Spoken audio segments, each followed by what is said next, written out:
Well, welcome to another Cutting Edge. I am your host, Omar Neal, and one of your hosts. And of course, I'm the former mayor of Tuskegee, Alabama, as well as the host of the You Got the Power show.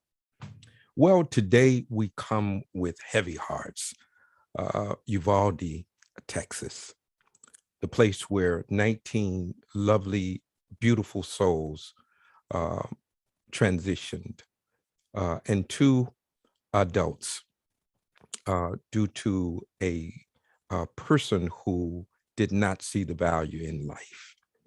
And I think that's probably the best I can say about a person who would engage in that kind of atrocity. I am so appreciative that we have this opportunity today to talk about issues like that, and particularly as we are focused on our children today. They are operating with what we call double trouble. The intersection of their developmental stages, and COVID-19 has taken many of them and spun them into a tizzy. We've chosen to call this particular show Double Trouble: The Challenges of Adolescent Development and COVID-19. We got a really, really great panel to help us unpack this most salient issue. Dr. John Hart, who is Initiative Associate Director at the Vera Institute of Justice. We have Dr. Casey Williams, who is a clinical associate professor at the University of Houston. And we have Mr. Tariq Walton, who is a couples therapist, author, talk show host, producer, and lecturer. And of course, we are going to really have a conversation. Now, although you see all these doctors and all of that, this is really very conversational. And no one has to be an expert in anything, believing that we all are possessors of some truth. And as we bring our truths together, then and only then do we get closer to the truth.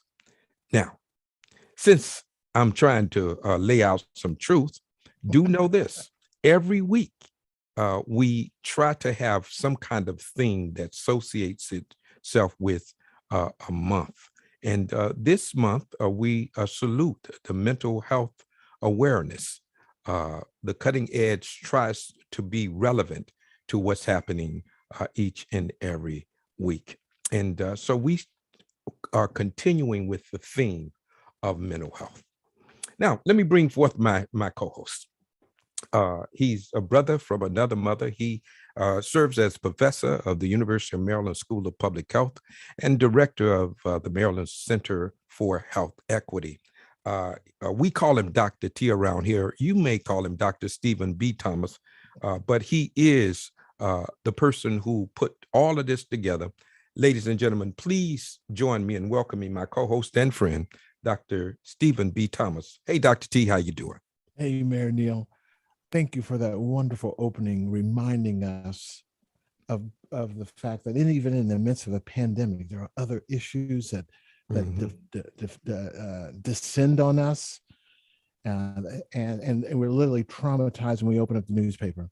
And I think that's why it's so important that we make a commitment to spread acts of kindness. Just actually spread acts of kindness, and when we see acts of kindness, Right. To embrace it. Yeah. Because we need that now more than ever, and we need a role model what that looks like. Yeah. One thing that I do know is that violence is a public health issue.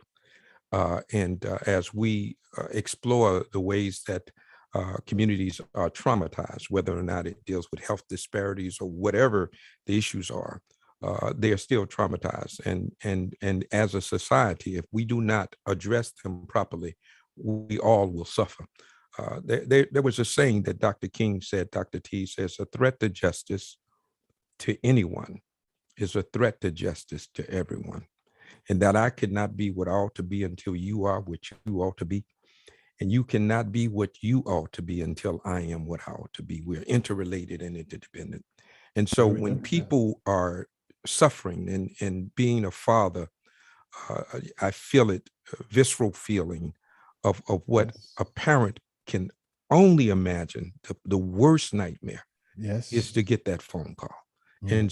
And so our hearts go out to the mothers and fathers and family members, the friends of that entire community. Uh, Indeed. we send our spiritual support to them. Well, Dr. T, we got some people behind the scene that help us do what we do. And we can't do it without them. So let's bring them up. Headed up by our tech director, technical director, but she's our tech director, Meg Jordan. And Oh, this is what we call the team behind the scene. there we She's go. assisted by Maggie Daly, who is the assistant technical director. Soraya Khan, who is a social media and communications guru. Kimmy Fleming, social media and media curator. And of course, our sound designer, Elijah Pugh Jr. And that makes up our team behind the scene. It makes the Yeah. people who make this program run behind the scenes. Those are the people there. And we want to each and every week highlight them because oftentimes they are not on in front of the camera. Meg comes in front of the camera with the Public Health Minute, but the others you don't see. But they are critical, essential to making this program run. And we always give them honor Indeed, Mayor. each and every week. I saw you rocking to the beat too. Oh, absolutely, man. That beat it's catchy, Dr. T. It's catchy. Folk can join us and follow us on all of your social media platforms, Facebook, YouTube, Instagram, and Twitter. You can follow, like, subscribe, and share. Make sure that you do this on a regular basis. This is a dynamic program, and each and every week we have an incredible conversation with incredible people. So you want to make sure that you stay locked in each and every Thursday evening, 7 o'clock Eastern, 6 o'clock Central. Well, don't forget that you can subscribe to our newsletter. You can just use the QR code right there and you can get our newsletter. Each week we put our newsletter out of our previous shows, vignettes or snippets of different highlighted comments from our guests, and articles and information you can use relative to public health. Each and every week, it is really something that you can use. It's very dynamic, something that you can use and very informative. So make sure that you subscribe to our newsletter and be involved in what we're doing here at the Cutting Edge. All right, Dr. T, we really, this is really your show. Most of these people that's coming on the show now, I'm meeting them for the first time today. Well, not one of them. I met one before back in 2019 when we did the first conference, the hair conference. No research on us without us, There right? you go. Remember that? I remember we were on theme. it. Absolutely, man. And then the pandemic hit. Right after that. This was in December, right? That's right. And then the pandemic kind of hit in January. We kind of start talking a lot about it in February. Rumblings, yeah, February, and then March, just full bloom, basically. And so we were right at the front end of this. And interestingly enough, we were structured and prepared to move right into this in terms of information dissemination. And I don't believe that that's happenstance. I believe that that's providence, Dr. There we go. Well, there's a big responsibility that comes with that. And, the growth that we have seen in both the network and the talent that we have brought in for these conversations. People love the conversation. And so some of these, the folks we're going to meet today are perfectly poised for the theme of double trouble. Absolutely. Double trouble. I thought about this, Dr. T. Do you know the second graders and the first graders have never had a normal school year? You're right. and they lost their lives, never seen what normal or what being free of COVID influence was like in their life. Formative In their years where habits formative were formed. years, right? Absolutely. Right. So that's something to think about. All right, Dr. T, we got some folk to bring on this to engage in this conversation, and it is a conversation. All right, let's bring up our first guest. This is Dr. John Hart. He's the Initiative Associate Director at the Vera is that Institute Yeah, of Vera Institute of Justice. Vera Institute of Justice. Hey, Dr. Hart, how are you doing, my man? Doing quite well. I appreciate the invitation. This is an amazing opportunity to have amazing conversations and to meet new, amazing people doing a lot of great work. And it's always good seeing Dr. T. I graduated from the University of Maryland, got my PhD there, and him and MG played a huge role. I was a graduate research assistant there, and he held me down. So anything for these kinds of causes and meeting amazing folks who do a lot of great work, I appreciate it. So thank you guys, and looking forward to today. Thank you, Dr. T, for hooking the brother up. Yeah, hooking the brother up, because sometimes we got to remember to keep the door open to the path to freedom, Absolutely. And if have John come back today, we saw your professional bio, John, but tell the audience, and we have audience out in cyberspace and social media, tell them something about who you are in your own words that they're not going to find in your resume, in your CV. Yeah, I think the most important thing that comes to mind is in the spirit of health, I've always taken on the philosophy that laughing is the easiest and cheapest thing I can do to stay healthy. And I spread that to my wife, even with my newborn twins who are 3 weeks old, and to friends and family in the community. And so I know there's a lot of medical interventions and other things that we can do, but I think the easiest thing that I push forward in the communities is just laughter and smiles. And anyone who knows me knows that that's at the forefront of my being and my soul and the way I carry myself. So I don't think you'll find that out there in any internet search of me. So I'll go with that. Oh, we're gonna have to have a comedy show, man. We're gonna have to have a comedy show. Well, we have a comedy show. We just don't call it that. We do a lot of laughing here, and it's medicinal. It really is. And we need to do that. So, ma'am, thank you so much, Dr. Hart, for coming and hanging out with us, man. This is going to be great, man. I really thoroughly enjoyed our kind of initial conversation, and I look forward to engaging some more. Definitely. Okay. All right. Let's bring up our next guest, Dr. Casey Williams. She obviously is a clinical associate professor at the University of Houston. We are looking at all of her great things, but what we want to do as we are introducing people, we let you read what they're about. But let me tell you something.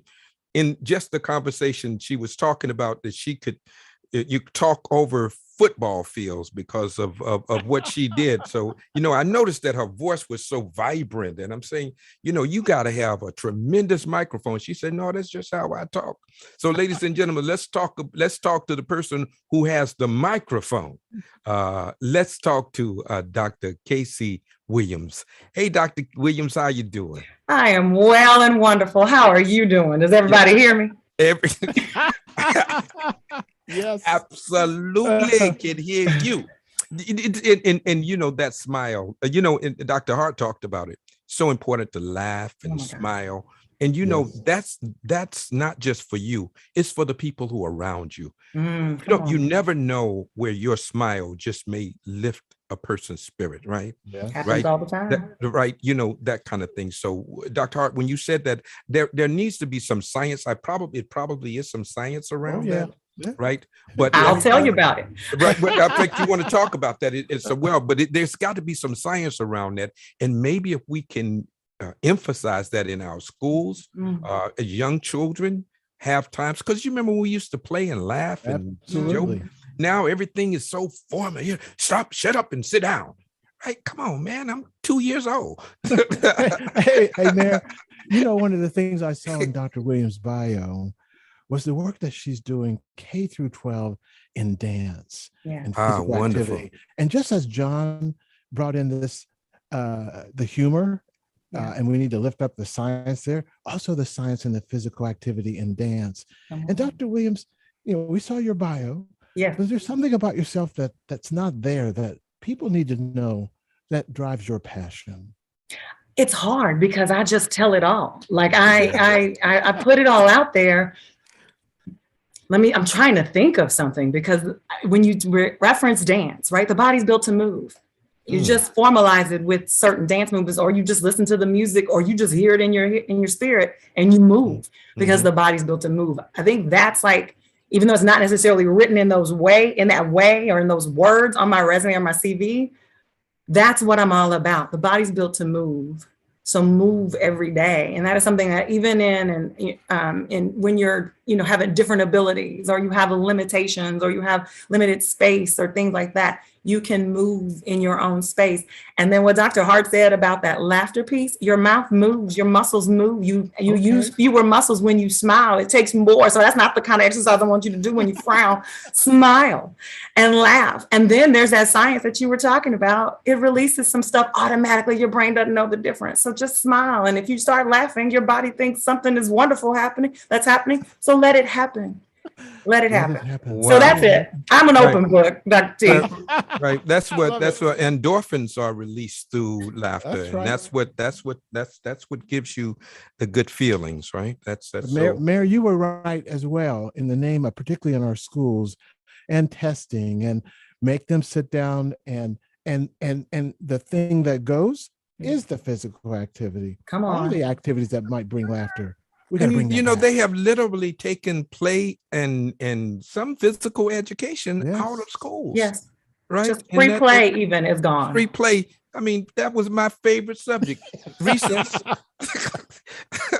And they took my favorite subject. Well, the second favorite subject was lunch. With lunch and recess, those were my two. I got an A and M every time. I can tell you the research behind both of those, which is why you are where you are today, sir. You love to move around and you love to eat good things. Absolutely. And look at how that fed your brain, and it produced something wonderful as an adult. Well, I'm so appreciative to know that.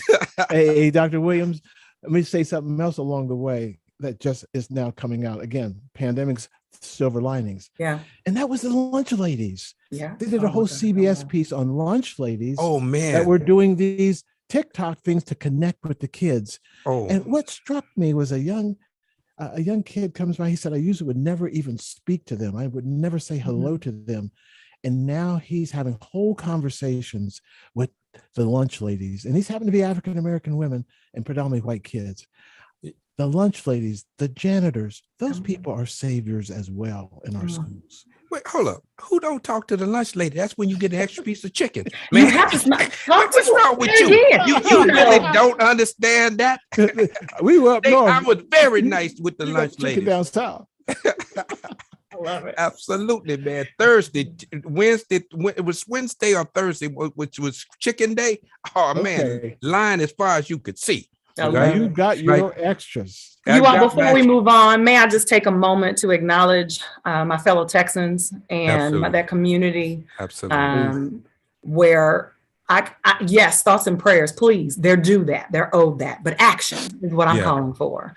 Mm-hmm. Continue to remember, continue to pray and lift up. But let's do something. Yeah. Yes. Thank you. Thank you. And we're going to talk about that too, because we obviously need to know that this is traumatizing not only to the people in Texas, but universally, right? Our children are traumatized. Our new father, Dr. Hart, I can only imagine, you got two lovely souls that have come into the world, and you want them to be healthy and to live a full life, and to have that kind of demented spirit come and takes a baby away, which, second, third, and fourth graders, those are babies. And we should never become comfortable and that should make us uncomfortable. So Dr. Williams, thank you for saying that we need more than thoughts and prayers, right? Right. And so thank you for raising that. Let's our final, but last, but they say, but certainly not least. Oh, no. Mr. Tariq Walton. He's a couples therapist, author, talk show host, producer, and lecturer. I met him in 2019 at the conference. He was interviewing people during that time. Dr. T knows his brother as well. But if you notice what he's doing, all of the things that we need to do to create harmony in our spaces, that's where he is. So his whole thing is to create a venue, a format by which harmony is manifest. Ladies and gentlemen, please join me in welcoming our final, but certainly not least, host, Mr. Tariq Walton. Hey, man. All right. We snap them in. Neil, thank you. I thank you all. Thank you. Thank you. Thank you. Thank you all. Thank you. Dr. T, great to see you again. Mayor Neil, great to see you as well. Great to see everybody here today. I really appreciate the invitation to be here. Of course, congratulations to my partner in crime, Dr. John Hart. We'll probably get into it later on, but Dr. Hart and I actually do a podcast together, so we work very, very closely together. But thank you so much for having me here. Dr. T always asks people, obviously we cannot introduce you, nor can your bio introduce you. Introduce yourself to the audience. Well, my name is Tariq Omari Walton. I am a licensed clinical marriage and family therapist, graduate of the University of Maryland, like Dr. Hart. Haven't gone as far as Dr. Hart, but, like I said, we went through the same couples therapy program. Met Dr. T there as well. Dr. Hart introduced me to Dr. T, and have been trying to be on this team for a while now. I can't even get into everything. I've been doing radio for over 30 years, television for over 30 years. So I've been in media for a very long time, author of 4 books. But you can see all that on the bio. My passion is working with Black men around emotions. Really teaching men how to emote more, how to feel, how to be present. I also do a guided meditation podcast, really trying to get people to be more compassionate, more, looking. And so most of my time is spent, like, Mayor Neil said, is trying to create spaces, safe spaces for people to just come, relax, feel like they can talk about whatever, just feel safe and really dig into their own emotions. If we could teach more people how to be compassionate, you're not going to have incidents like you did in Buffalo, like you had in Texas, that keep happening over and over again. If people can learn how to be more in touch with their emotions and talk to people and feel like whatever they're going through, there's a space where, there'll be people to connect with. People aren't going to be sitting in their basements planning out, mass murders. Right. So we want to create more of these safe spaces, invite more people in, show more love, reach across the aisle and say, hey, look, we may not have the same political affiliations, but I can feel your pain. Yeah. And so that's my job. My job is to reach out and pull whoever I can in and get them to just feel and have compassion and empathy for others. That's powerful, man. Thank you so much, man, because love exudes from you. And you don't, more is caught than is taught. People learn best by precept and example. And so I appreciate your spirit, my brother, and to behold your countenance. Dr. Hart, help me out here. Growing up is hard enough. I mean, when you are going through adolescence and all of the stages of development, and you're transitioning through these stages, it's difficult because you're making adjustments, hormones, and different things are happening with you, and a whole issue to deal with all of the vicissitudes and challenges that you are born into in terms of families and communities, dysfunctionalities, and all of those things. You're trying to navigate all of that and to grow up to be a functional human being. That's difficult for many of our children. Talk a little bit about how children are faring with all of this stuff going on now.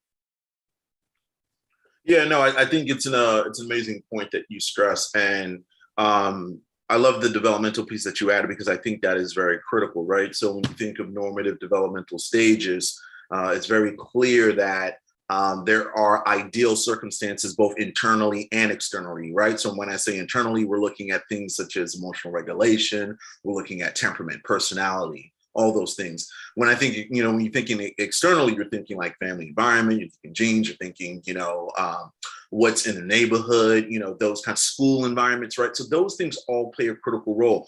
And one of the most common things that I've noticed, especially around the pandemic, is how challenging things have become for children via their parents. And so parenting has become quite stressful, it's been quite of a strain. And so there's been a little bit more arguing, a lot more. And I just think that the pandemic has really worn on parents, right? And so when you think about the way things work for young kids and even teenagers, it's the proximal hit will be the parents, right? And so if the parents are struggling, we've seen over the last couple of years how parents have not been faring well in so many different ways. People don't have enough economic resources. Their schools are really not meeting the needs. And so that's creating an extra lift for parents to do in addition to their jobs. And so those stressors, research shows that once parental stress increases, that those kind of things, the parental attitudes start to decline, the parenting behavior starts to decline, and you really start to see the direct impact. And so when you think about the developmental stages children should ideally be going through,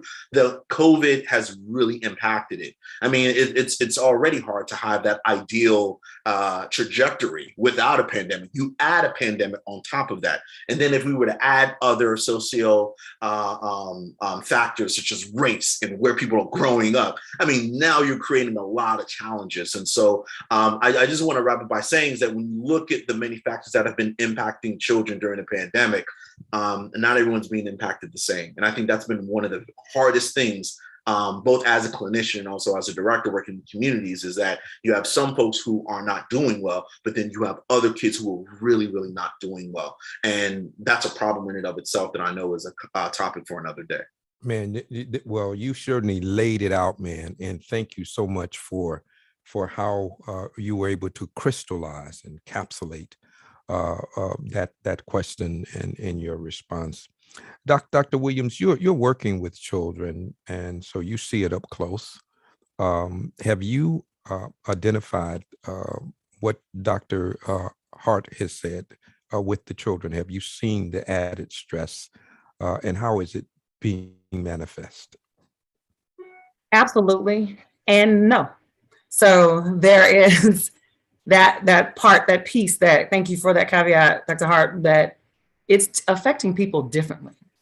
For some, so I want to start on that positive side, it's mobilized some people to be more proactive or be more vocal about their needs, about what hasn't been met.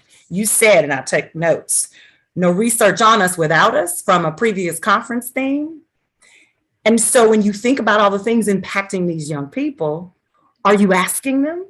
So if no one's been asking, some of them are telling, they're just speaking, they're talking, and they're advocating for themselves. So some of this, where it's already existed, deficits in all kinds of resources and everything that was named and even more, this whole situation that was thrust upon us all has caused some, or has inspired and motivated some young people to mobilize.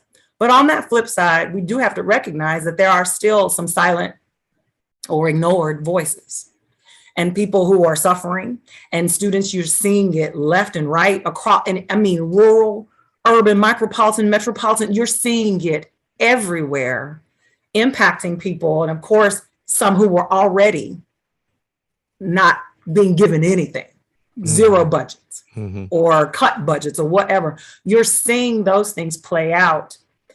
And then what does a child do with that? Act out, defy, and then they're labeled, and then they're streamlined or pipelined into a negative trajectory, rather than this is a cry for help. You're not helping. You haven't been helping me. And now I have so many other things working against me, and you're still not helping me. So it is absolutely and a no and a not really, right? And it just depends. And we need more of those opportunities and platforms like this for those voices to be lifted and heard, that here's what you can do. Even with limitations, with zero resources, you are a resource. So here's what you can do. That's what we're missing in those gaps and spaces and places where there's a deficit, a lack, a defeated feeling for a lot of people. And young people feeling their only out is to end their life. And so we are really being mindful or needing to be more mindful of some other signs and signals that are coming from them and other ways to respond and react. You know, Mayor, that's powerful. You know, Go ahead, Mayor, Dr. T. You mentioned the theme, no research on us without us, and people think about joining a research study. But let me tell you what you get when you get ignored, when your pain and suffering is ignored and not addressed. It's still an experiment, a natural experiment.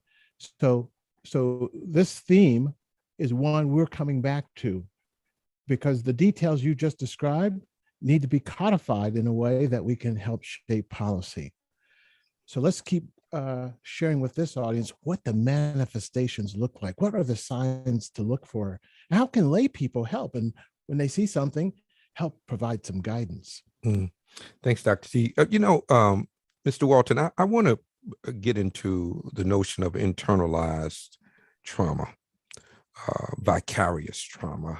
Dr. Hart and Dr. Williams alluded to it, that these children are being bombarded with many things to which they cannot articulate, but they know something is wrong. They know that there is something missing. There's something that they know inequity, even if they cannot put it linguistically, right?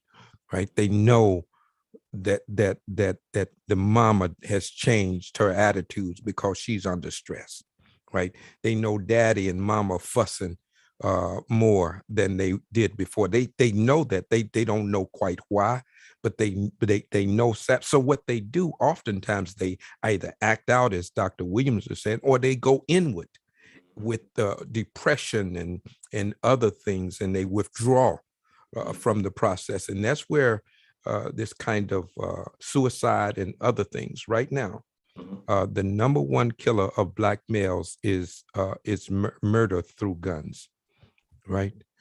We need to talk about that. Let's talk a little. So I want you to talk to me about internalized trauma and internalized oppression that our children are experiencing, and how is it being manifest? Well, let me say this again, like Dr. Williams said, I want to start off on the positive side. Let's not pretend that our kids aren't resilient. There is this resiliency there. And so through this whole pandemic, I'm fortunate enough, it's gonna sound funny, I have 5 grandkids, ages 4 months to 11 years old. And so a couple of them are in elementary school. So I've had a chance to watch them over the past 2.5 years. And you'll find that, a lot of these younger children, they had a hard time adjusting, but it reflected the hard time that the schools had adjusted. It reflected the hard time their parents had adjusted. We didn't have the systems in place to address what we've been facing over the past few years. But a lot of students who have fallen off to the side because they haven't had the right resources, the right support in order to thrive in this kind of environment. But for those students who did have the support, who did have the resources, they are doing better. Some are doing better working from home and making the transition back into school than they were beforehand. So we have a lot of kids who are very resilient and can adjust when given the proper tools to do so. But a lot of people in our community haven't had those same tools. And so not only are you dealing with the deficits of environments like Dr. Hart brought up, but yeah, you also have that internalized trauma of, this environment that I've been, living in my entire life has not provided me the right tools for life in general, much less success in schools. And so how do I overcome what I'm living in and the lack of support and tools I'm not given in order to move forward? And that's where we step in. Let me ask this, and I want all of us, Dr. Hart, I want you and Dr. Williams to kind of chime in on this, because I want it to be more conversational, so you all can unmute. what I'm saying is that there are children who are experiencing something and they don't know quite what it is. They know it's something, something has changed, and it has been a shift. Even when they had many of uh, the lacks we talked about, the risk factors that existed in their communities, they had those all the time. We know the social determinants of health.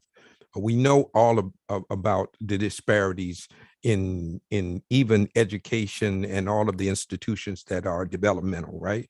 We know that there is a lack of churching, or we say called down south, that this is the first generation is unchurched, right?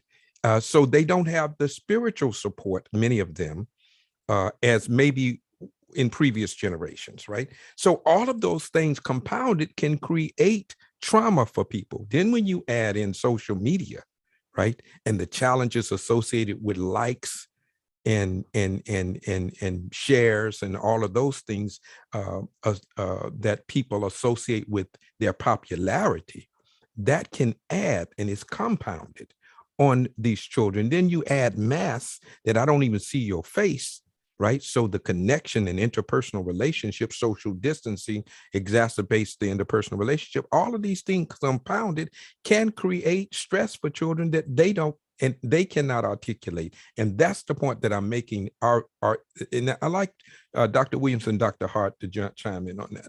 Yeah. So that's what I'm saying. Oh, go ahead. Go ahead, Mayor Neal, also, that's the thing about it. I don't want to create the narrative that that's the only thing that's happened.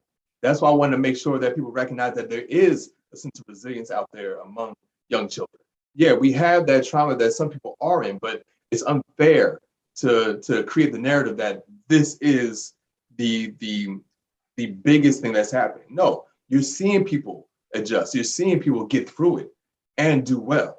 And that so was what I was going to add to what you were saying. So thank you for Ali Maouk. Here we go. This is what I want to make sure folks hear, is that we were already on this path with young people of this distancing, this isolation, because of our innovation and our technology and advancement. Right? Things were getting more convenient. You didn't always have to go these places because things would come to you. This is all happening pre-COVID. We just had to depend on them when we were all made to, to stay at home for the safety and welfare of us all, right? So then that in a generation or multiple generations of younger people coming up, that this is what they know. They were already distancing from that social environment. You mentioned, Mayor Neal earlier about the lunch lady. Folks didn't have that interaction. That's not been the experience of a lot of young people because things are just done differently. The process looks different. So many things are different. So we have to acknowledge where we are. We cannot continue to do the same things with what we used to do and where we are right now. And that was already happening before COVID just put a slingshot action to it. And we're being left to respond, and we weren't equipped, as was said, right? We weren't equipped to react to that. So now that we're here and we got propelled forward into now, what do? We're still labeling in some ways what we saw in our time of what was happening to a person when they were lacking resources or deprived of this or ignored or didn't have, or things were in conflict. It's totally different.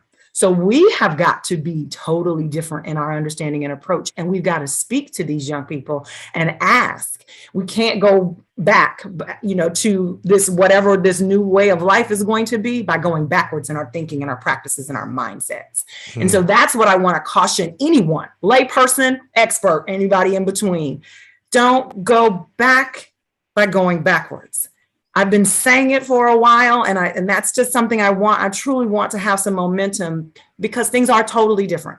Dr. Williams, you can't teach what you don't know, and you can't lead where you don't go. You have to have a frame of reference, right? How do people go forward when they don't have a frame of reference? When you don't have a frame of reference, if those who don't know something called phenomenological studies. You in this moment, in this space, you allow whatever is going to emerge. Have you heard of transdisciplinary? Right? We have all these terms, right? Let's use them. Let's put them into practice. Let's not have them out there in theory. Let's use them. Create a new language. create a new framework. I'm a person of, if there's not a seat for you at a table, build a new table. It's the whole, all of those things have to be a part of where we go forward. Otherwise, we're going backward. Right. And that's what I want us to avoid. That's powerful. I mean, I'm glad I brought that out because I saw you when you pulled up. You didn't have to blow, right? So, go ahead, Dr. T. Go ahead.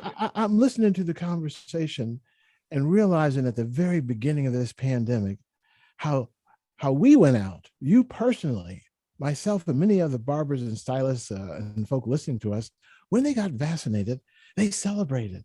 They put it on their social media. I mean, how many medical procedures have you been through that you then post? I mean, what that was, if you know what I mean. Mm-hmm. So fast forward to today, and we've talked about this on the show, the politicalization of the mitigation behaviors, the politicalization of the mask wearing. Here's what we're hearing. We're hearing kids who have gotten the jab, who have gotten their booster, and who come to the school or in the neighborhood and they're excited, being bullied. And that's mirroring this polarization that we're seeing in the adults. So can somebody talk about the role modeling that the kids are being shaped by how they see the adults respond to this crisis? Is there a connection there? I mean, you mean the adults acting more like children and children acting like children? Is that what you're referencing? Yeah, right. I mean, that's sadly been the reality for some time, and I think it's a very fair point to raise. Politics, ideology. I mean, like these are things that have really. It's almost everything in the pandemic. Just at a opportune time came at a moment where you look at the last couple of elections, we're already brewing with a lot of political ideologies that was really creating harmful manifestations inside community. So bullying is a really good one, right? I mean, so when you stress it, who would have ever thought 10, 15 years ago that people would have been bullied over a vaccine?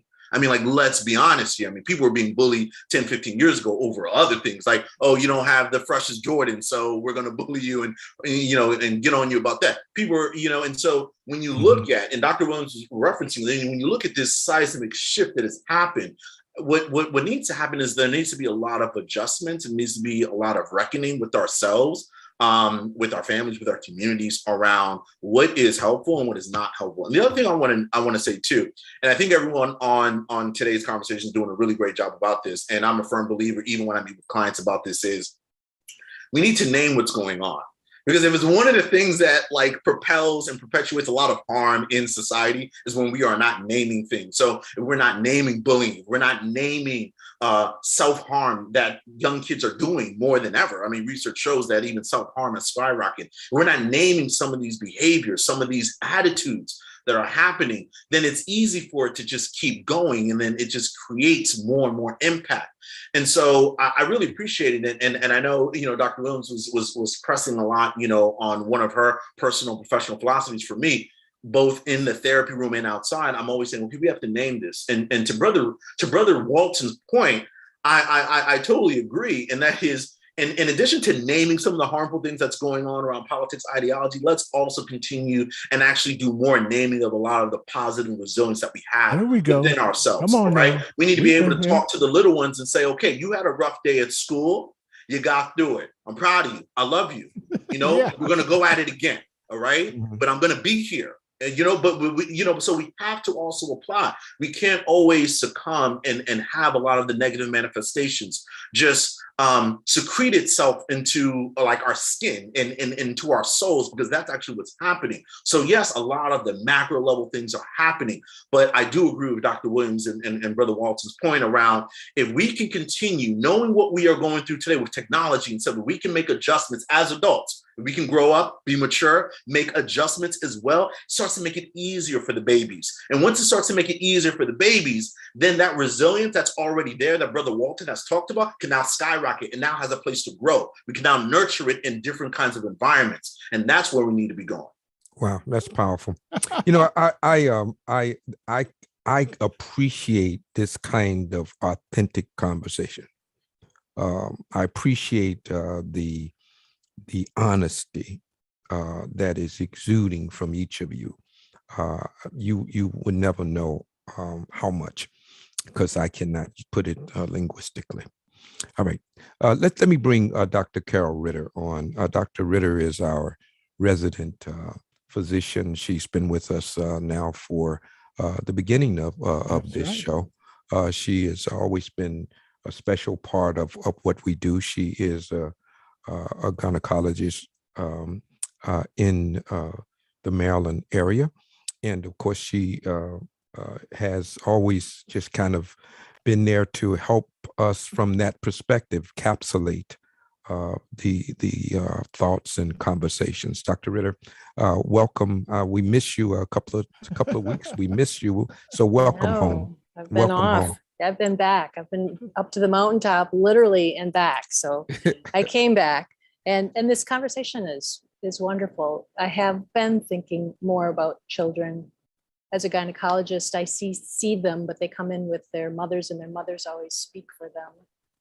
And I try to get them to speak for themselves, but I see that we have overmothered in some ways, helicoptered our children, and we need to give them some freedom to speak for themselves and listen to them, because like you said, Dr. Williams, I love the phenomenologic research. This is a great opportunity for us to hear from our children and learn from them, because they have an experience that we haven't. And how could we assume that we know what they're feeling? We have never really given them the opportunity to even get a vaccine. We just said, oh, you're not going to die from it, so we're not going to give it to you. We're going to give it to the older people who are going to die from the COVID, And, we are going to tell them they have to wear a mask at school, or they don't have to wear a mask at school. We didn't ask them, what are we doing to our children? No wonder they go out and buy a gun. It's easier for them to buy a gun than it is to like pick up the phone and talk to a healthcare provider. That's really sad. Right. Yeah. And technically, Dr. Ritter, you hit on a salient point, because although he's 18, he's really a child. And I know people don't like to call people who operate in such heinous activities a child. He's 18 years old. He's he may be past 17, which is what I think, but so he may be legally an adult. He's a victim in terms of bullying, incorporated, too. Right. So, but we don't know all of what's happening with that child. But what we do know is that it's happening more and more, and that hurt people, right? And maybe that's why I was talking, Mr. Williams, and we're going to bring on some more people, about the fact that sometimes people think it's resilience by not expressing how much it hurts them when it's being internalized. And it's also this notion that if I tell you that I'm hurt, then that's a weakness. And particularly for Black males, we don't like to be perceived as weak. That's why many Black males do not go to therapists, because that is for many a sign of weakness. And that's why I wanted to kind of talk about it from that vantage point, because we got to help them get to this space where Dr. Hart and you and Dr. Williams are. We have to help them get there. And I think it's to let them know through example that you are not weak, and that you are strong, and that you will make it through. You won't just go through it, you will grow through it, right? Well, like Dr. Ritter said, you have to encourage them to speak, but the most important part of that is then listen. Right. There you go. And that has been the missing link in so many places, in spaces, and maybe a contributing factor to why that reach out is not happening. Right. You asked me a question and then you answered for me. Yeah, absolutely. You're absolutely right. Listen and then act, right? Act. We as adults, we have to realize that they are processing things too, right? We may be older, but they are processing things, and we got to be more open to having them being participatory in their own development, right? That's going to be part of it. Let me bring on Dr. Sharon Cooper. Just keep everybody with us. Dr. Sharon Cooper is another one of our team. She's been with us for a Monday and a Sunday. And we are so appreciative of her. Dr. T is her mentor, and she's worked with the Hair Network. And Dr. Cooper, tell them a little bit about you and just your reflections on the conversation so far.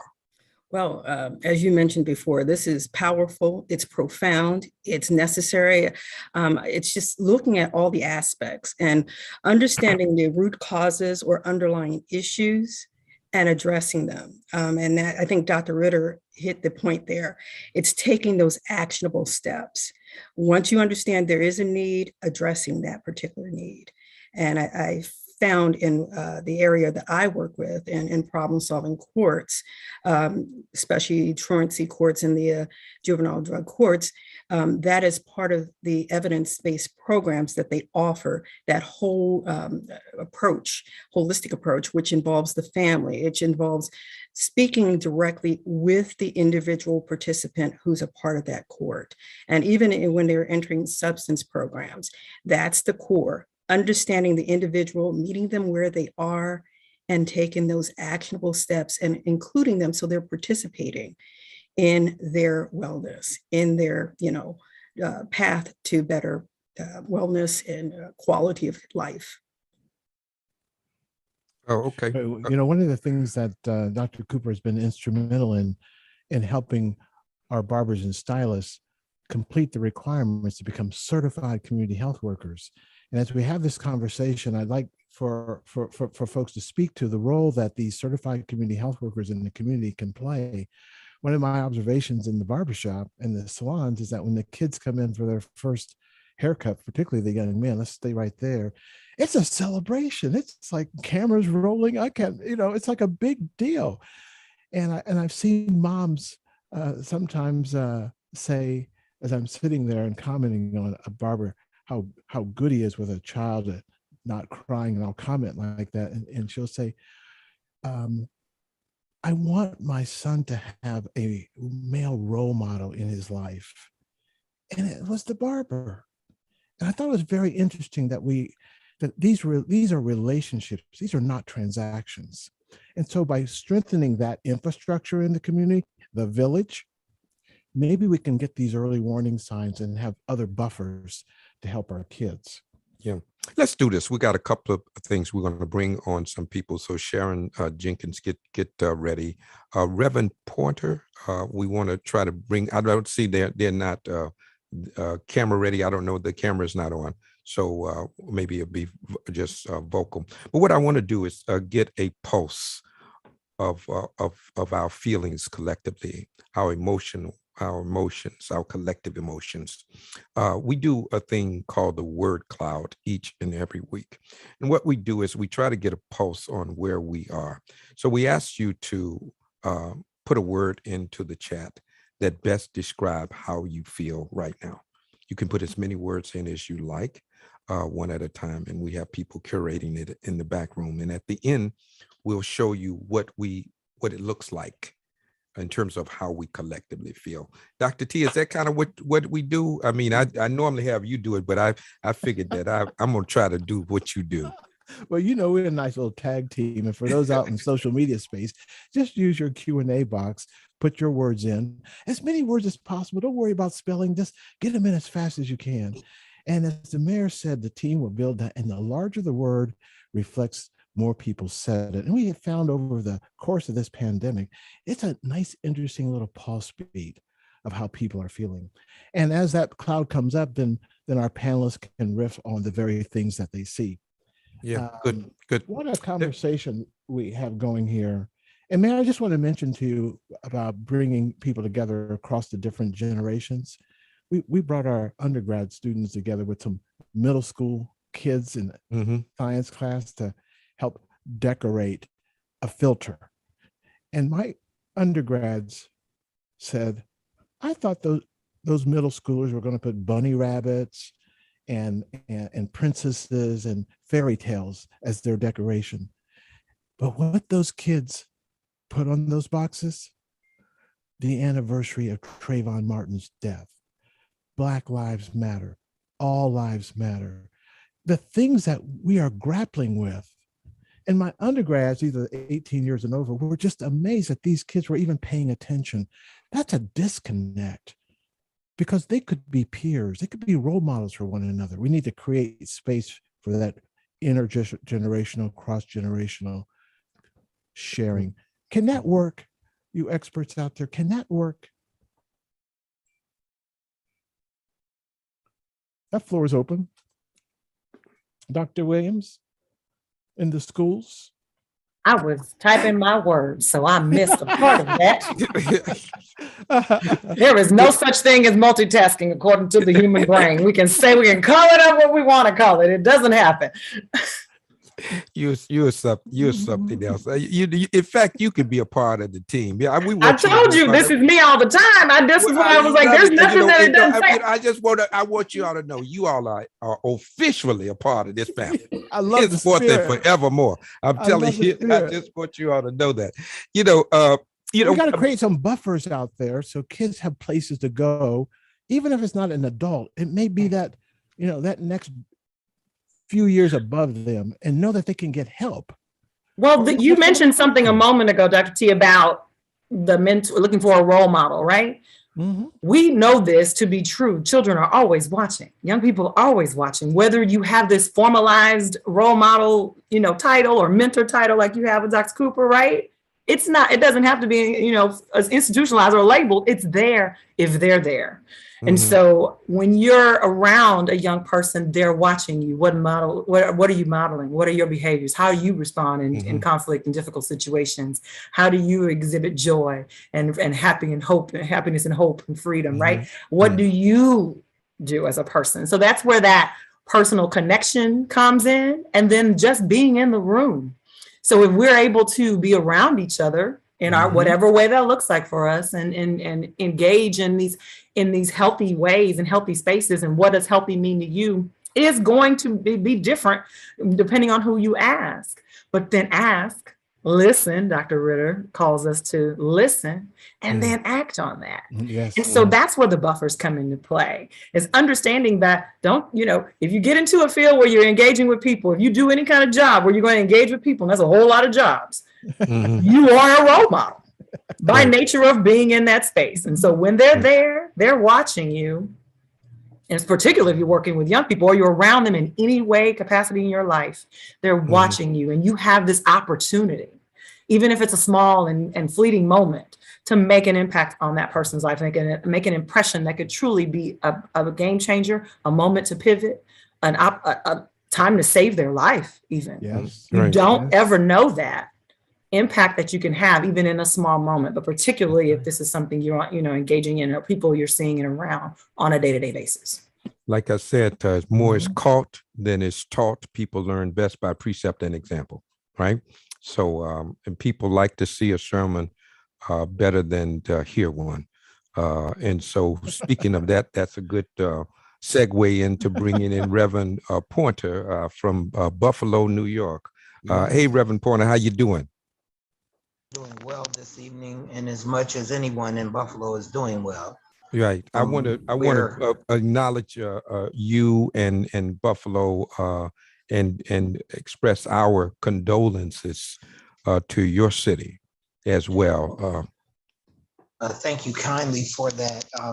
I personally knew 6 of the people who were ripped from us on May 14th. So I've been in full funeral mode.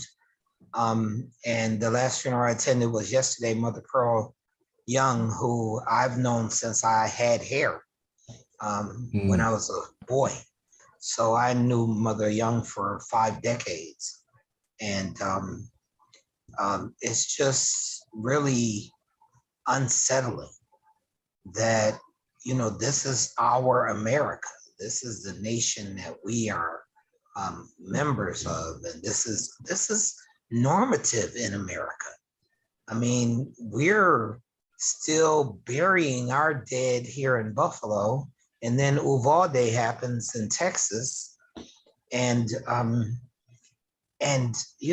was with the surgical residents this morning at the Jacobs School of Medicine and Biomedical Sciences, And we spent 3 hours just having a conversation about all of these things happening, primarily because I'm privileged to teach a class at the medical school called Health in the Neighborhood.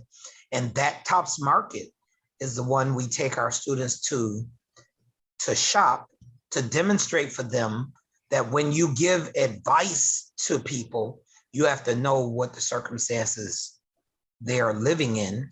And so when you say, I want you to eat healthy, you need to know what their resources are. So we take them to that TOPS in the middle of an underdeveloped neighborhood in the city of Buffalo, and a neighborhood where 60,000 people live.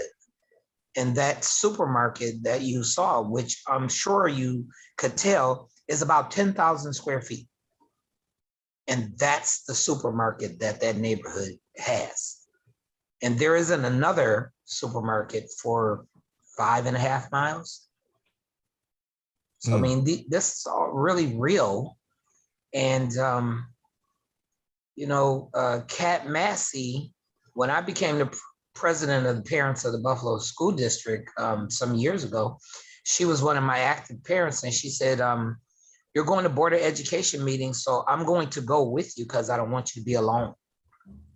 And I mean, and I saw Kat the week before the killing in the TOPS market, and I took the time to stand, talk with her, embrace her. She's older than I am by about 14 years.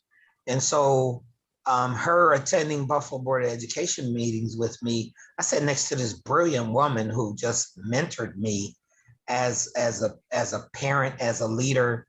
And she was an incredible writer. And we lost all of that. And she was just telling me, Kat was always helping someone. She had just retained one of our community lawyers to help her nephew. And I mean, Reverend Pointer, hold on one second. I want you to just hold your thought. I know that Dr. John Hart has to leave us at some point. Is that 7 o'clock or somewhere near that? And I didn't want you just to leave.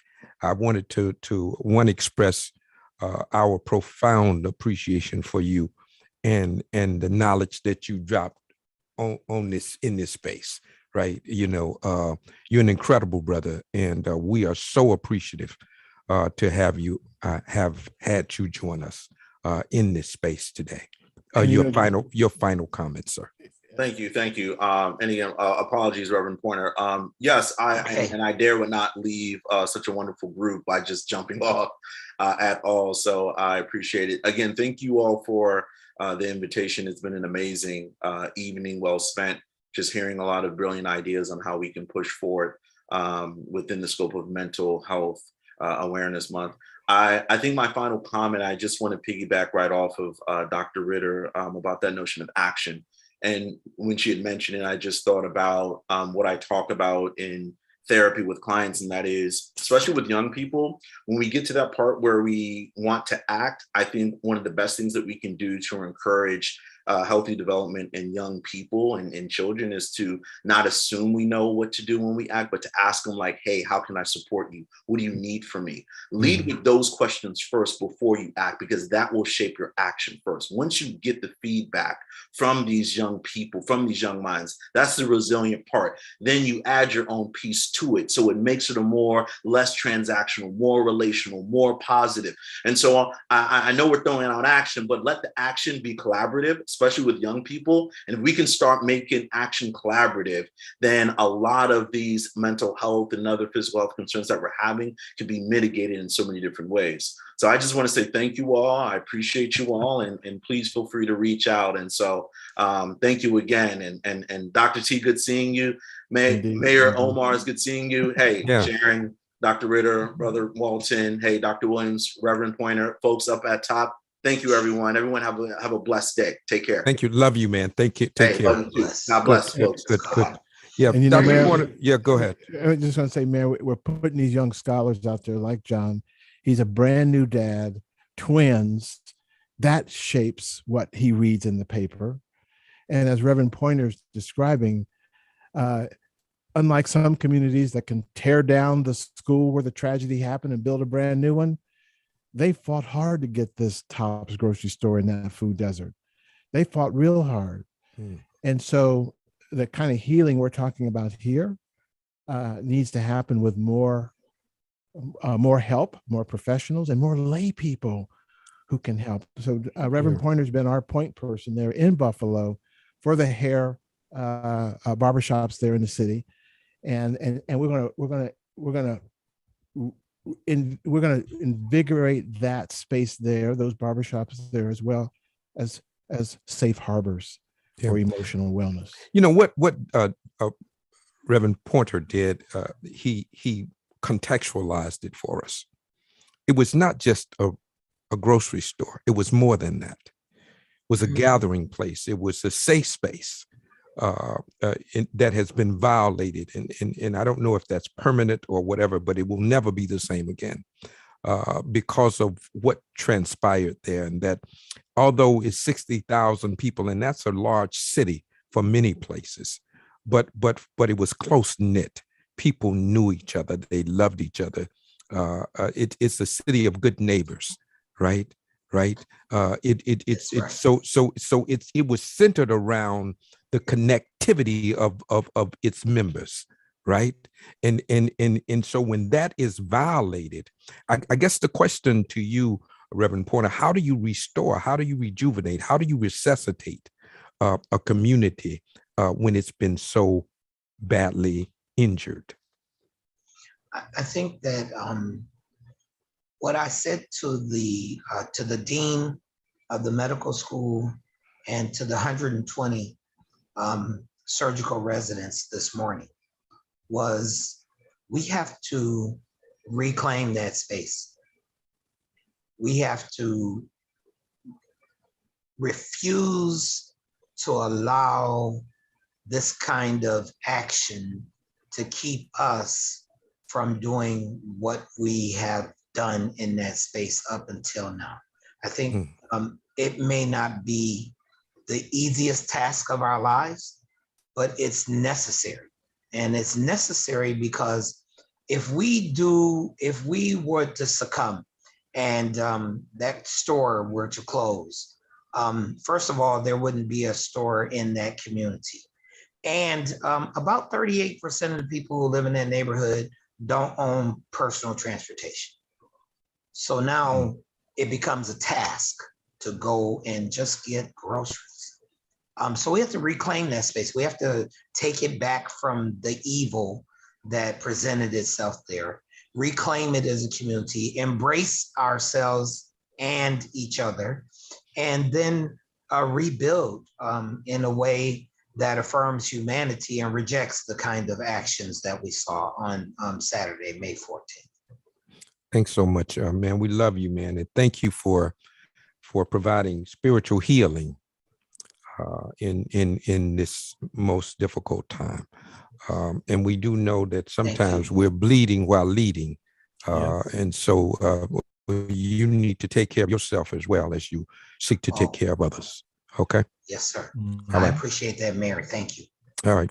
We're going to do this. Sandra Jenkins, be on deck. We are going to go to our word cloud and see how do we collectively feel.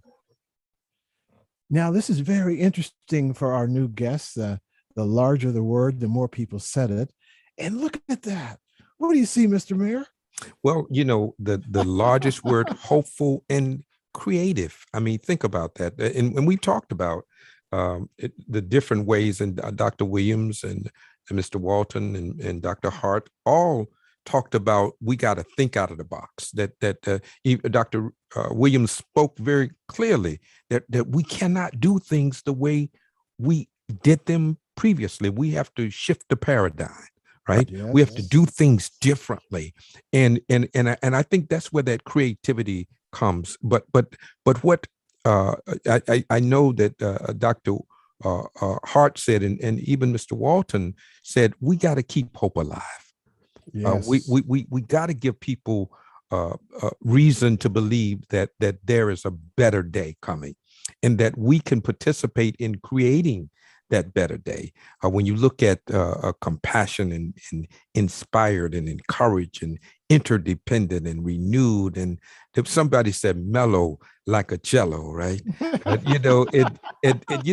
equity focused and inspiring and supportive and thought provoking, irritated, yes, and caring, phenomenal, all of those things, aware of stressors, and resolute. All of those things are being made manifest through you and have been articulated in some way, either through the spirit or verbally. We have grasped all of those things, and we've all gone through those emotions, and sometimes we have those emotions all in a short period of time. We can be hopeful, but yet disparaged by what is happening, or discouraged in moments. So we go through those, but as Jesse Jackson always says, let's keep hope alive. Thank you. Mayor, just before we take it down, Frederick Douglass said, "You need to agitate, agitate, agitate." And I'm changing that word, irritated. But it's an agitation of the system, whether it's the school system, the city, these structural determinants. We have to agitate to change those things. But I also noticed that around the edges, they're also positive. And we find that each time when we come here, Mr. Walton, that this group, we see this, and I think it's because they're taking action. And I'm reminded of something Dr. Ritter said. We got to keep hope alive, but we also have to take action by stepping out on faith. Personal stepping out on faith, taking a chance that you can make a difference in somebody's life. Absolutely. Let's bring on Sandra Jenkins. Sandra hails from the Philadelphia area. Pennsylvania. Oh my goodness. She's in Pennsylvania. Lord help them. Good gracious of life. We're not gonna get political in what's happening but it's this notion. That we take on these groups and we acquiesce to even the craziness of groups, just because we take ownership or be a part of a group. But I'm not going to, that's my commentary. That I'll have to do a disclaimer. That's Mayor Neal's commentary. No, this is not the thoughts of the cutting edge. This is my personal thoughts. Now, hey, Miss Jenkins, how you doing? I'm doing well. Doing well tonight. Good. Yes. This is such a wonderful discussion because it just really is just at the moment as I studying a component of this community health worker coursework to receive my adult mental health first aid certification. So that was actually official as of this weekend. Okay. Wait, wonderful. Come Hold on. Let's stop. Let's stop and give her in her salon. Her props. Right. That's good. That's good. Absolutely. So to be able to exercise those skills in the salon, it's going to be quite an experience. As of today was an interesting day because I said to myself, let me get to work early and let me take a look at my appointment book and just look and see who those individuals are coming in. And it was such a hue of different age groups. There were seniors, there were young people, and there was one male. And that one young person really stuck out to me because she's such an amazing young lady. And I also like to share with Dr. T in the group that she loves the air purifier system. So I'm getting her, Rosenthal box. And that is my piece, my leverage, and to really building those safe spaces, those sacred spaces for our youth, to have them patronize the salon and really understand that they're there to actually have a service provided to them, you know, and make them feel valued is just so important on an everyday basis. So I have to say that with my little itty bitties that for the first time at 3 years old, I mean, I have to go that far back, but they're 3 years old and now they're 6 and 7 years old. And to see them walk into the salon and to just really make them feel valuable and special,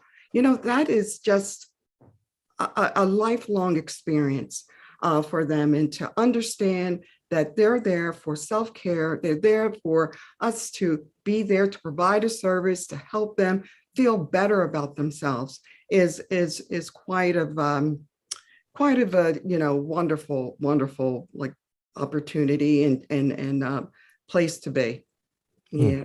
Thank you so very much. Let me go back to Mr. Walton. You know, I did a show many years ago in the early 80s called Young America Speaks. It was to actually give young people, no matter how old you were, an opportunity to kind of share your thoughts about what was happening in the world from their perspective, right? Do you think that that's what we need, or is that something that needs to be organic from that group, or should we create a forum by which young people have the opportunity to share their thoughts like that? I think it has to be both. You know, I think, you know, there's room for young people to go ahead and create the forums for themselves, knowing what they need, but also we have to step forward and create forums for them as well. There are a lot of community-based organizations out there already doing the work.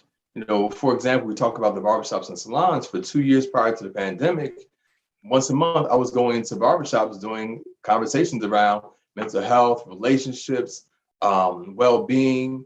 And it was a CBO that was actually creating the opportunity to do that, starting with today right here in Maryland. And so there are a lot of organizations who are already out there doing the work. We have to connect with them. Oftentimes, they don't have the budget to create the advertising and marketing to let people know they exist, but they're out there. Right. So I think there are already a lot of avenues out there that are right there in our communities. We're just not in touch with them. We don't have to reinvent the wheel, is what you're saying. We don't have to. It's out there already. But then you have a lot of students who are in schools who are trying to create those same platforms, whether it's in college, whether it's in high school. Dr. T talked about kind of bridging that gap between elementary school and middle school and high school and colleges. People are already doing that.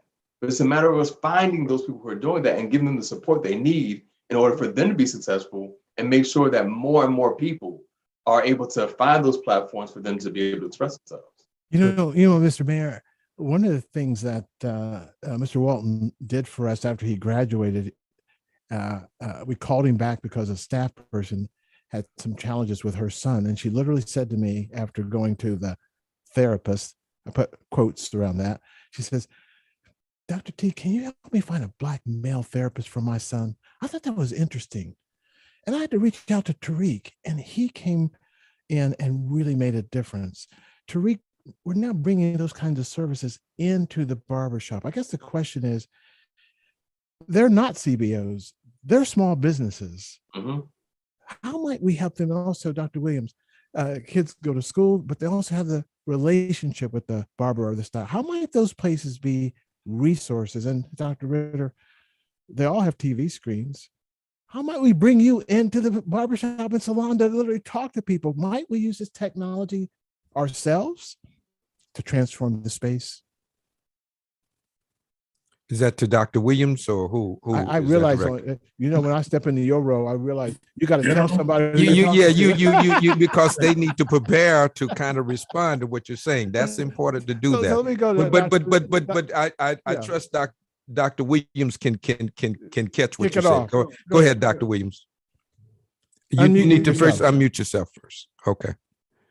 Okay, so Dr. Williams, Ritter? Dr. Williams, if she could speak, would say, we need to get the children moving. Let's bring them into the barbershop and dance. They need to move. They need to get their Yes. cortisol levels down. They need to like stop this fight or I flight like and that. just like Absolutely. move. Good, Because good. you can do that. I remember one of the shops in Pittsburgh, the cheerleaders would come in and do their routines and do fundraising by actually, moving. Creative ways to use our spaces. Good. Let's bring Andre in while we're trying to get Dr. Williams to figure out how to unmute that. Hey, Andre. Hey, good afternoon, you guys. Hey, Andre Russell, who is a small businessman in Atlanta, Georgia, with a barbershop in the airport inside the busiest airport. And you're gonna call that a small businessman, right? So, yeah. Hey, man, how you doing, man? I'm good. How are you guys? Good. Tell me what your thoughts about what's happening with this conversation. Yeah, I want to make a couple of points real quick. We've been talking about stressors and people that have been indoors for a minute. And as stressors go, when people come into our shops, salons and barbershops, we're talking about the opportunity for us to be mentors, which pretty much that's what every barber is a mentor for young people and old people. What one of you guys were talking about earlier was recognizing a point. I think we need to mitigating an action. That's the one. And if we can get to a point where we recognize a stressor as a problem, because before a stressor becomes a trigger, that's where we are in the barbershop. Because we actually talk to people when they have problems and they come to some forms of relief. I'm kind of a Catholic, but who knows? But on occasion, you have to tell someone what your inner fears are, what your inner things that you've done this week. And that's a release. That happens in the barbershop. But what also happens in these points of relief is release is that the person that you're talking to, the person this release goes to, they need to try, and as a barber, we can't always do it, but try and recognize if this release is a point of stress, if this is something that it looks like this person is going to react on, perhaps in a negative fashion. We need to expand a little bit on this, on the people in the barbershop. I know I talk to everybody, it's not a problem, but I need to talk to more people like Dr. Williams, Tariq. I love Ritter. She just tickles me to death. Well, she always quotes something from Malcolm X. And guess who knows a lot about that? So I hope Tariq and our guests see what's happening here by enriching the environment and the conversation that Andre and Sandra and all the other barbers and stylists have. They take that back to their shops. And sometimes they're live in the shop when we're having this conversation right here every Thursday. Right. I can speak again. Let me have my little 1 minute. I'm back. My controls are back to me. I want to really quickly go back to something that Mayor Neal said about that self-care. And then Silas Jenkins said the same thing in talking about reminding these young people they're coming in for self-care. And I think that's what Barbara Russell was saying as well. This is a space and a place for you to take care of you. And when you said that, Mayor Neal, that is my personal mantra. It's pretty long, but it's still mine. You are nothing for someone else until you're first something to yourself.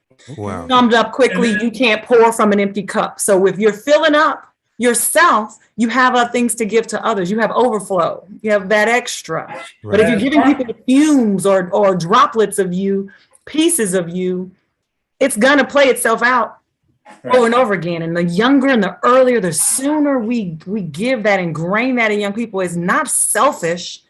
And self-serving to take care of yourself is self-preserving in a lot of ways. Right. But it's truly that form of self-love. And when you're doing that, you then give what you've got, you give out what you've given you.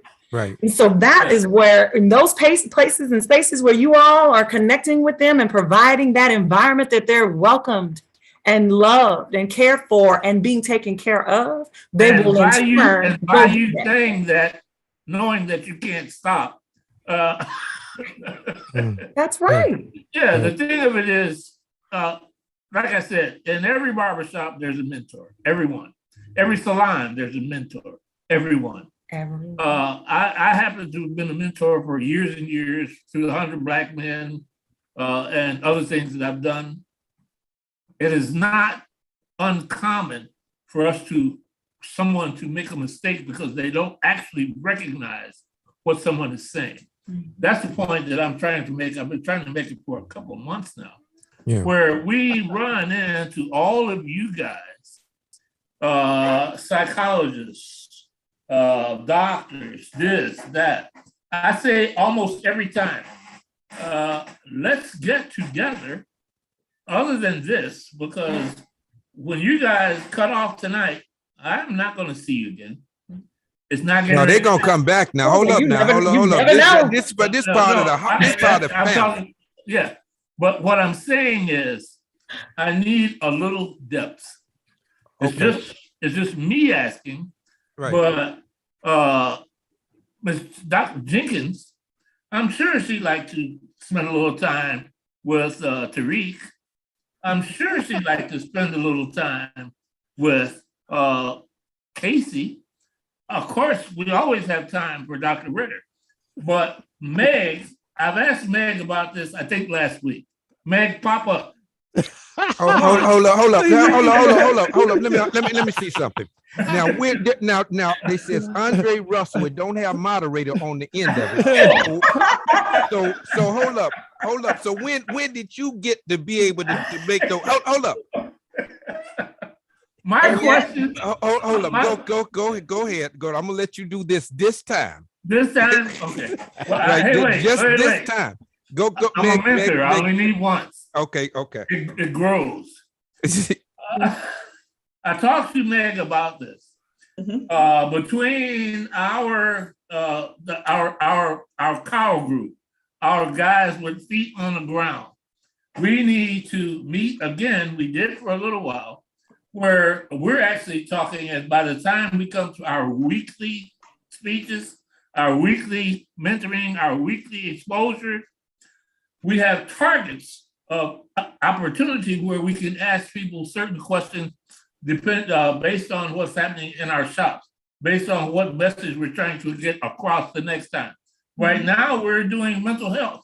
That's a wonderful thing. Don't get me wrong.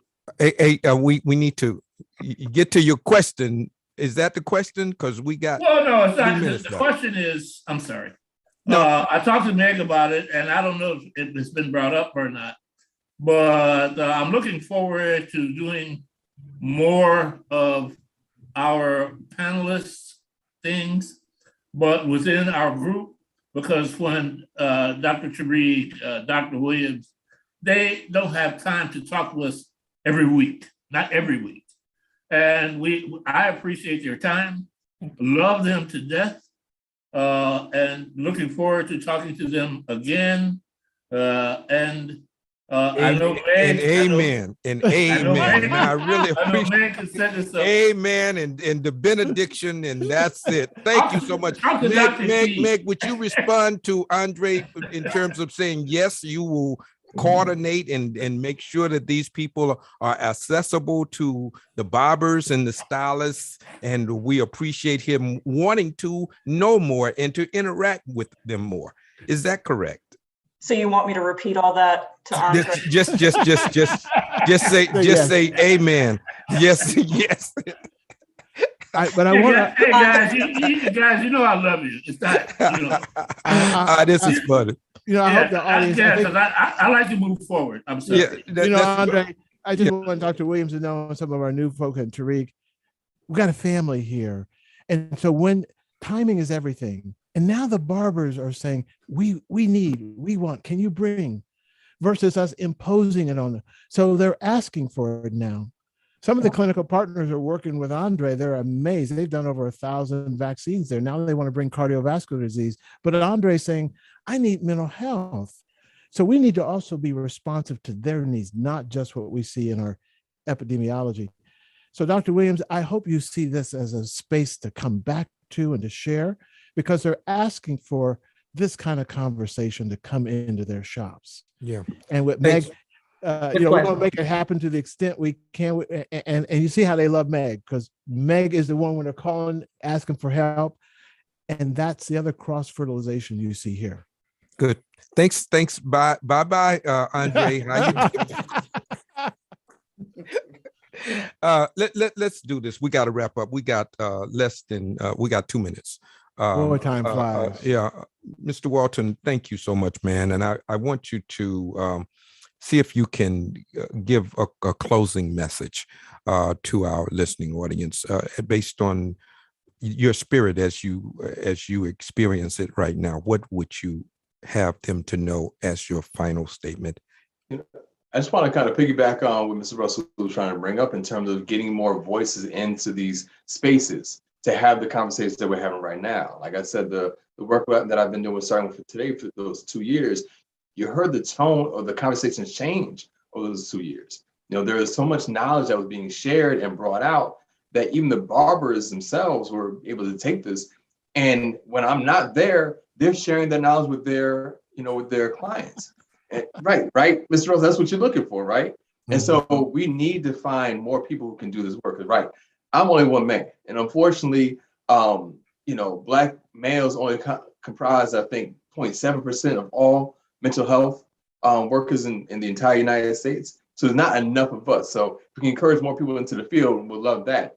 But where we can, if there's some way to Meg, if there's some way for us to do a big Zoom thing and connect with 5, 10, 15, 100 different barbers at one time to have these kind of conversations so everyone can get it at the same time, that would be great. But you're right. We need more people in the shops on the ground who are having these conversations and helping people with the things that really believe it or not, this is that concept. This is you are a part of that concept. Absolutely. That's what this is about. We got seconds now. Dr. Williams, thank you so much, Mr. Walter.